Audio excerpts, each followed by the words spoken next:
밤하늘을 올려다보며 우리가 볼 수 있는 행성들 중에서 가장 신비로운 존재가 하나 있어요. 태양에서 가장 멀리 떨어진 이 푸른 구체는 상식을 뒤엎는 놀라운 비밀들을 품고 있죠. 그토록 멀리 있으면서도 왜 태양계에서 가장 강력한 바람이 불고 어떻게 다이아몬드 비가 내릴 수 있을까요? 오늘 우리가 탐험할 해왕성의 이야기는 여러분의 상상을 뛰어넘을 거예요.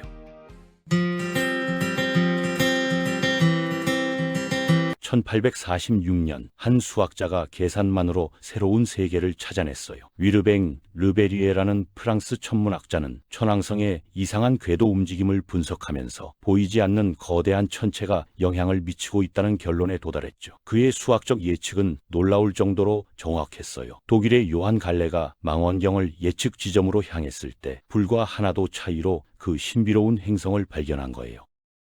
이것이 바로 해왕성이 특별한 첫 번째 이유예요. 인류 역사상 수학적 계산만으로 발견된 유일한 행성이거든요. 하지만 이 발견은 시작에 불과했어요. 해왕성은 우리가 예상했던 것보다 훨씬 더 복잡하고 역동적인 세계였으니까요. 발견 직후 트리톤이라는 거대한 위성도 함께 찾아졌지만 해왕성의 진정한 모습은 오랫동안 베일에 쌓여 있었어요. 지구에서 45km나 떨어진 거리 때문에 지상 망원경으로는 작은 푸른 점 이상으로 보이지 않았거든요. 이 거리가 얼마나 먼지 실감하려면 현재의 기술로도 우주선이 해왕성에 도달하려면 13년이나 걸린다는 사실을 생각해보면 돼요. 태양을 한 바퀴 도는 데만 무려 165년이 걸리는 해왕성은 발견된 이후 아직 한 번의 공전도 완성하지 못했어요. 2011년에야 비로소 첫 번째 해왕성년을 맞이했죠. 이런 긴 공전주기 때문에 해왕성의 계절은 각각 40년씩 지속돼요. 지금 이 순간에도 남반구는 봄을 맞이하고 있고 이 봄은 2040년경까지 계속될 거예요. 흥미롭게도 태양이 지구보다 900배나 어둡게 보이는 그 먼 거리에서도 계절의 변화는 뚜렷하게 나타나요. 남반구가 더 많은 햇빛을 받는 지금 그 지역은 나머지 부근보다 약 10도나 더 따뜻해져요. 이 작은 온도 차이가 얼어붙은 메탄을 성층권으로 방출시켜 해왕성의 밝기를 눈에 띄게 증가시키죠. 실제로 허블 우주망원경의 장기 관측 데이터를 보면 해왕성의 밝기가 지난 20년간 꾸준히 증가해왔다는 걸 알 수 있어요. 이는 계절 변화에 따른 대기 구성의 변화를 보여주는 직접적인 증거라고 할 수 있죠.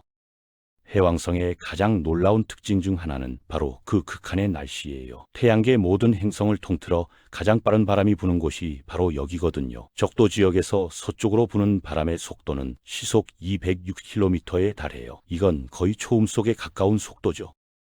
더욱 신기한 건 이 바람들이 대부분 행성의 자전과 반대 방향으로 분다는 거예요. 지구에서는 상상하기 힘든 현상이죠. 해왕성의 대기에는 지구 크기만한 거대한 폭풍들이 주기적으로 나타났다 사라져요. 1989년 보이저 2호가 발견한 대흑점이라는 거대 폭풍은 몇 년 후 허블 우주망원경으로 관측했을 때 완전히 사라져 있었어요.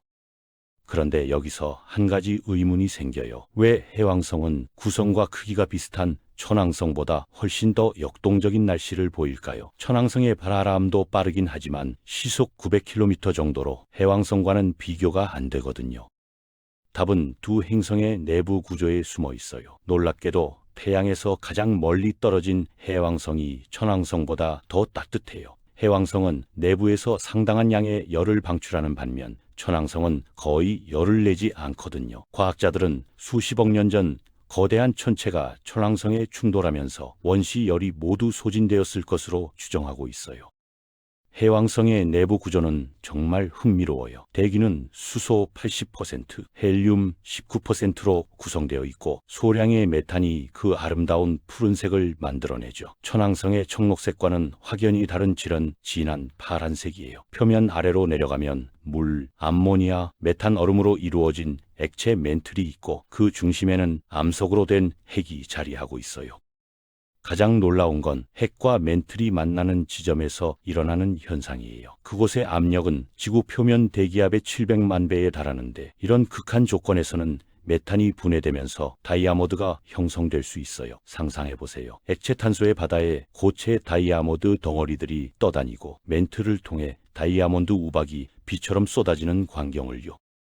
최근 연구에 따르면 이런 다이아몬드 비는 단순한 추측이 아니라 실제로 일어날 수 있는 현상이라고 해요. 실험실에서 해왕성과 비슷한 압력과 온도 조건을 재현했을 때 메탄이 분해되면서 다이아몬드 결정이 형성되는 것을 직접 관찰했거든요. 해왕성의 자기장은 또 다른 미스터리예요. 자기장이 회전축에서 무려 47도나 기울어져 있거든요. 처음에 과학자들은 천왕성에서 이런 현상을 발견했을 때 그 행성의 특이한 축 기울기 때문이라고 생각했어요. 하지만 비교적 정상적인 축 기울기를 가진 해왕성에서도 같은 현상이 나타나자 완전히 새로운 이론이 필요해졌죠.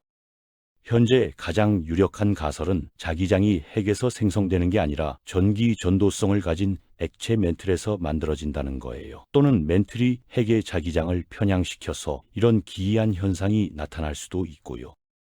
이런 특이한 자기장 때문에 해왕성의 오로라도 독특해요. 지구에서 보는 화려한 오로라와는 달리 해왕성의 오로라는 매우 희미하고 주로 SAR 아크라는 형태로 나타나요. 이건 지구에서도 존재하지만 육안으로는 보이지 않는 현상이에요. 해왕성에서는 이런 오로라가 극지방뿐만 아니라 중위도 지역에서도 관찰되죠.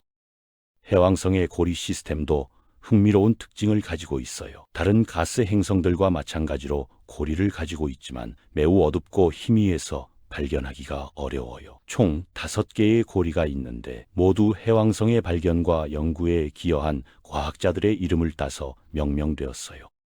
가장 바깥쪽에 있는 아담스 고리는 특히 흥미로워요. 폭이 35km에 불과하지만 가장 밝은 고린 고리 중 하나이고 밝은 호들이 불규칙하게 분포되어 있거든요. 일반적으로 행성의 고리는 균일하게 분포되는데 이런 호 구조가 왜 생기고 어떻게 안정적으로 유지되는지는 아직도 미스터리예요. 해왕성의 14개 위성 중에서 단연 돋보이는 것은 트리톤이에요. 해왕성의 모든 위성을 합친 질량의 대부분을 차지하는 이 거대한 위성은 우리 태양계에서 가장 아름다운 천체 중 하나라고 할 수 있어요. 놀라운 무늬와 짙은 주황색을 띠고 있는 트리톤은 명왕성보다도 더 크고 희박하지만 분명한 대기를 가지고 있어요.